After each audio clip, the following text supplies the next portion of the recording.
I am still recovering from stepping through, which was freaking amazing. And for today, I thought I would share something with you that I learned during my preparation for the event. So as you may know, I love playing out these old school songs, whether it's old school Liquid, whether it's old school Neurofunk. So tech step, I really like old school. And for the preparation, I found a song that I really wanted to play at the event. It's a song by Ed Rush, Pac-Man, the Ram Trilogy remix. But what you will have with these kinds of songs is that often either the BPM isn't set correctly. So for example, a song isn't just 174 BPM. Often it's analyzed at like 137.53 or something. Or maybe even that back in the day, and actually some songs nowadays as well, the arrangement isn't fully 16 bars all the time.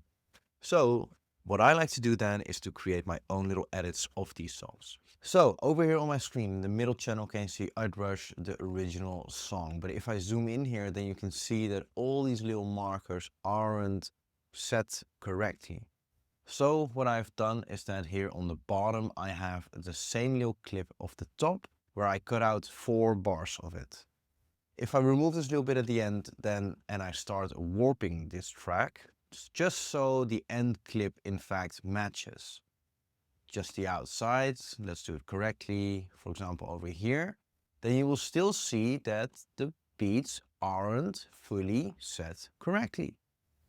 You still see that it is slightly off all the time, where it shouldn't be in that place. But okay, a counter argument would have perhaps been that these are the hats, that they aren't always quantized perfectly. But what you would see with these kinds of tracks, if you would extend it all the way through, then the kicks and the snares, they aren't set correctly. So what I have found during my preparation for the event is that there is something called warping straight. And what that is, simply in the MIDI controller over here, you can set 1.1, and what you can do then is that you simply say warp from here straight. And after analyzing, you will actually see that almost all the kicks and the snares over the time period, over the course, they are set much better. And this saved me a lot of time, because before this I used to go through the whole song and set everything straight myself. But using this method, it actually worked out so much faster for me.